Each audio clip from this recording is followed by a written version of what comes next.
Second case क्या हो सकता है कि एक कैपेसिटर की प्लेट्स के बीच में हम अलग अलग थिकनेस की और अलग अलग डाइलेक्ट्रिक कांस्टेंट की स्लैब्स इंसर्ट कर रहे हैं। सपोज ये एक कैपेसिटर है, इस कैपेसिटर की प्लेट्स के बीच में हम बहुत सारी डाइलेक्ट्रिक स्लैब्स इंसर्ट कर रहे हैं। Suppose n number of slabs है। पहली स्लैब का डाइलेक्ट्रिक कांस्टेंट सपोज K1 है और थिकनेस है T1। दूसरी स्लैब का dielectric constant K2, thickness T2। इसी तरीके से लास्ट या nth स्लैब का डाइलेक्ट्रिक कांस्टेंट Kn और इसकी थिकनेस Tn। प्लेट एरिया वही होगा हर एक का, प्लेट का जो एरिया है तमाम स्लैब्स का एरिया भी वही होगा, तो एरिया एक कांस्टेंट रहेगा, लेकिन डाइलेक्ट्रिक कांस्टेंट और थिकनेस जो कि डिफरेंट है इसलिए कैपेसिटी बदल जाएगी। तो इस कैपेसिटर को हम सपोज करेंगे as a number of capacitors connected in series. ये पहला कैपेसिटर है, उसके बाद में लगा हुआ है दूसरा कैपेसिटर, ये तीसरा कैपेसिटर, चौथा ये nth कैपेसिटर। तो तमाम कैपेसिटर्स कैसे कनेक्टेड है, वन आफ्टर द अदर। इस तरीके से हम इसको सपोज करेंगे as the series combination of n number of capacitors. पहले कैपेसिटर की कैपेसिटी क्या हो जाएगी, कैपेसिटर की कैपेसिटी की इक्वेशन डाइलेक्ट्रिक के साथ में हम लोग निकाल चुके हैं। It was A∈0K/D। तो पहले कैपेसिटर की कैपेसिटी हो जाएगी C1 एज एरिया सबका सेम है, डाइलेक्ट्रिक कांस्टेंट और डिस्टेंस या थिकनेस अलग है, K1/D और T। तो पहले कैपेसिटर की थिकनेस T1। दूसरे कैपेसिटर की कैपेसिटी क्या हो जाएगी, A∈0K2/T2। इसी तरीके से लास्ट या nth कैपेसिटर की कैपेसिटी हो जाएगी A∈0Kn/Tn। कैपेसिटर की कैपेसिटी निकालनी है। सीरीज कॉम्बिनेशन के लिए इक्विवेलेंट कैपेसिटी का फॉर्मूला हमें मालूम है। क्या है formula, 1/C = 1/C1 + 1/C2 + 1/C3 + so on + 1/Cn. So substituting the values of C1, C2 and Cn, we will get 1/C = C1 की वैल्यू है A∈0K1/T1, तो 1/C1 यानी C1 का रेसिप्रोकल क्या हो जाएगा, ये रेशो को उल्टा करके लिख देंगे। It will B T1/A∈0K1 plus C2 A∈0K2/T2 है, 1/C2 क्या हो जाएगा, रेशो उल्टा कर दो, it will B T2/A∈0K2 plus dash dash dash plus 1/Cn की वैल्यू, ये रेशो उल्टा करके लिखेंगे Tn/A∈0 तो ये इफेक्टिव कैपेसिटी का रेसिप्रोकल हो जाएगा। यहाँ पर 1/A∈0 कॉमन फैक्टर है, इसको कॉमन निकाल लेंगे। क्या बचेगा ब्रैकेट के अंदर, T1/K1 पहली टर्म से T1/K1 प्लस सेकंड टर्म से A∈0 कॉमन निकाल रहे हो T2/K2 plus dash dash dash plus last से क्या कॉमन निकलेगा, Tn/K × n। This is the value of 1/C।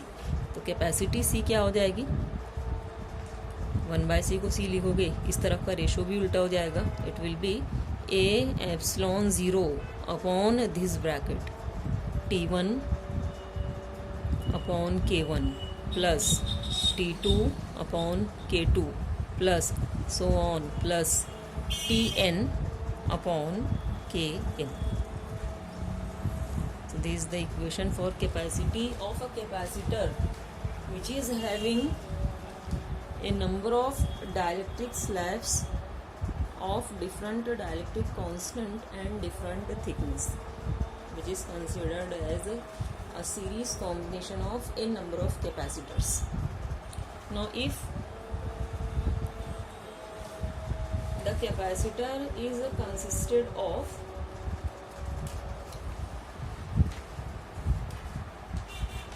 Number of capacitors in a parallel, capacitor अगर इसमें बहुत सारे डाइलेक्ट्रिक स्लैब्स को इंसर्ट किया जाए ऑफ डिफरेंट एरियाज, तो उस केस में थिकनेस सेम हो जाएगी, लेकिन डाइलेक्ट्रिक कांस्टेंट और एरिया डिफरेंट है तो कैपेसिटी भी डिफरेंट हो जाएगी। तो थर्ड केस में हम N number of capacitors consider करेंगे which are connected in parallel. For this suppose this the capacitor, plate area capacitor का ए है। इसमें हम स्लैब्स इस तरीके से इंसर्ट कर रहे हैं। ये पहली डाइलेक्ट्रिक स्लैब है जिसका डाइलेक्ट्रिक कांस्टेंट है K1। कैपेसिटर की प्लेट का एरिया ए है, डाइलेक्ट्रिक स्लैब का एरिया कम हो गया तो सपोज इसका एरिया है A1, डाइलेक्ट्रिक कांस्टेंट K1 है, थिकनेस वही है, distance of separation D, thickness वही रहेगी जो कैपेसिटर की प्लेट्स की थिकनेस है या डिस्टेंस ऑफ सेपरेशन है वही स्लैब की थिकनेस के बराबर है। तो T या D तमाम स्लैब्स के लिए सेम होगा। एरिया हर स्लैब का अलग होगा। सपोज दूसरी स्लैब का डाइलेक्ट्रिक कांस्टेंट K2 है, एरिया A2 है। तीसरी स्लैब का डाइलेक्ट्रिक कांस्टेंट K3 और एरिया A3 है। इसी तरीके से जो लास्ट या nth स्लैब है उसका डाइलेक्ट्रिक कांस्टेंट Kn और एरिया An। हम यहाँ पर सपोज करेंगे कि ये डिफरेंट कैपेसिटर्स हैं which are connected across each other, एक दूसरे के पैरेलल में कनेक्टेड हैं। तो ये पहला कैपेसिटर हो जाएगा जिसकी कैपेसिटी है C1। कैपेसिटी का फॉर्मूला क्या है? With dielectric A epsilon 0 K upon D और T। तो पहले कैपेसिटर की कैपेसिटी क्या हो जाएगी? डाइलेक्ट्रिक कांस्टेंट K1 है, एरिया A1 है, थिकनेस T है।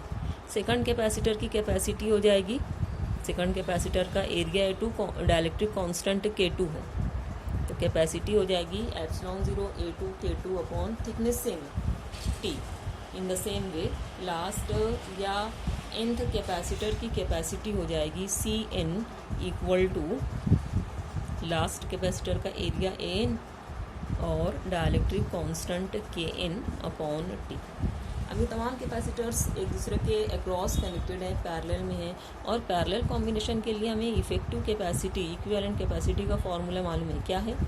C1 plus C2 plus C3 plus so on plus Cn।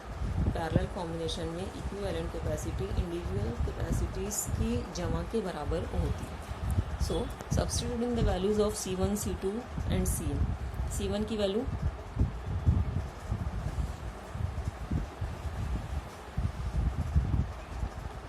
what is C1? A1 epsilon 0 K1 upon T plus C2 की वैल्यू A2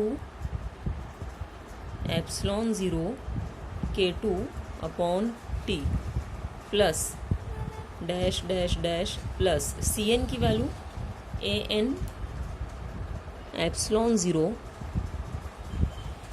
Kn अपॉन तमाम equations में common factor क्या है? Epsilon 0 upon T, हर एक में common है, तो effective capacity हो जाएगी epsilon 0 upon T into bracket क्या बचेगा? एप्सिलॉन 0 बाय T कॉमन निकालोगे A1 K1 प्लस दूसरी टर्म से A2 K2 प्लस तीसरी से A3 K3 plus so on, last या nth से मिलेगा An इंटू K। ये इक्विवेलेंट कैपेसिटी है कैपेसिटर्स के पैरेलल कॉम्बिनेशन के लिए। अगला केस हो सकता है फोर्थ केस, अगर किसी कैपेसिटर को फिल किया जाए एक कंडक्टिंग स्लैब से। If the capacitor is filled with a conducting slab, conducting slab का डाइलेक्ट्रिक कांस्टेंट कितना होगा? K will be infinite. तो ऐसे कैपेसिटर की कैपेसिटी की इक्वेशन क्या होगी? कैपेसिटी की इक्वेशन हमें मालूम है with dielectric A epsilon 0 upon D minus T plus T upon K। अब चूँकि डाइलेक्ट्रिक कांस्टेंट K की वैल्यू इन्फिनिटी है तो कैपेसिटी की इक्वेशन हो जाएगी ए epsilon 0 upon D minus T plus T upon infinity. किसी भी नंबर को इन्फिनिटी से डिवाइड करोगे वो नंबर कितना हो जाएगा? 0। नंबर को इन्फिनिटी से डिवाइड करोगे तो ये नंबर 0 हो जाएगा। तो डिनोमिनेटर क्या हो जाएगा?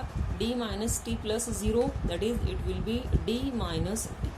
तो कैपेसिटी की वैल्यू हो जाएगी, अगर कैपेसिटर की प्लेट्स के बीच में कंडक्टिंग स्लैब को इंसर्ट किया जाए तो उसकी कैपेसिटी हो जाएगी ए epsilon 0 upon D minus T. यहाँ पर हम न्यूमरेटर डिनोमिनेटर दोनों को डिवाइड करेंगे by distance of separation d से। इक्वेशन के ऊपर कोई इफेक्ट नहीं होगा। Now what is numerator? A epsilon 0 upon D, ये कैपेसिटी होती है, it is capacity without dielectric.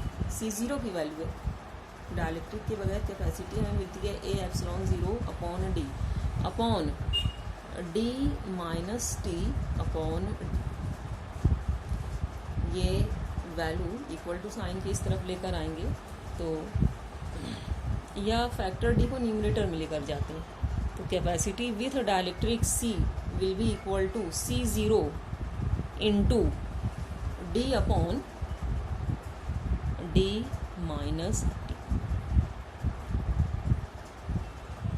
तो डायलेक्ट्रिक के साथ कैपेसिटी की वैल्यू मिल रही है D upon T times capacity without dielectric, यानी C की वैल्यू C0 से ज़्यादा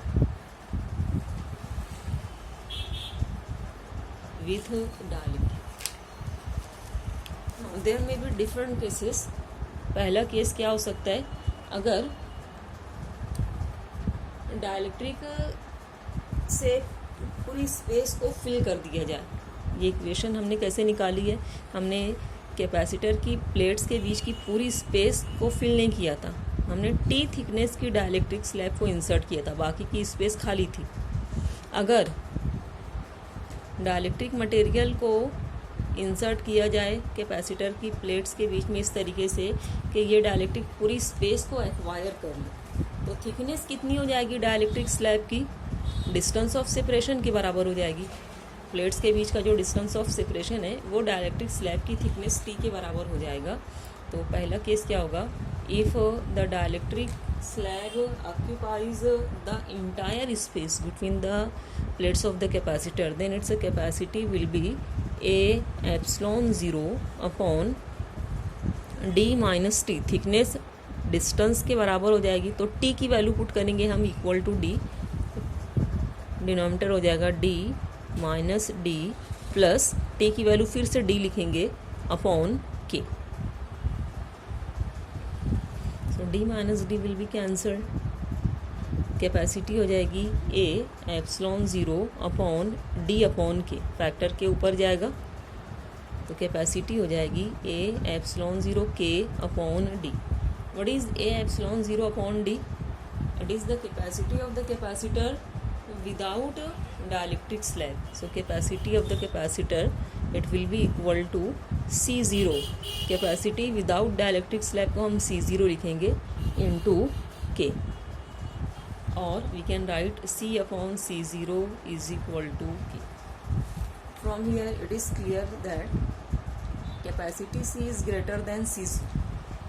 कैपेसिटी C है कैपेसिटर की कैपेसिटी विथ डायलेक्ट्रिक और C0 है कैपेसिटी विदाउट डायलेक्ट्रिक। तो कैपेसिटर की कैपेसिटी डायलेक्ट्रिक के साथ हमेशा ज़्यादा होती है then its capacity without dielectric. कितनी ज़्यादा होती है? Dielectric constant times capacity with dielectric, it is K times capacity without dielectric. तो डायलेक्ट्रिक स्लैब अगर इंसर्ट की जाए तो कैपेसिटर की capacity dielectric constant times increase हो जाएगी। This is the first case.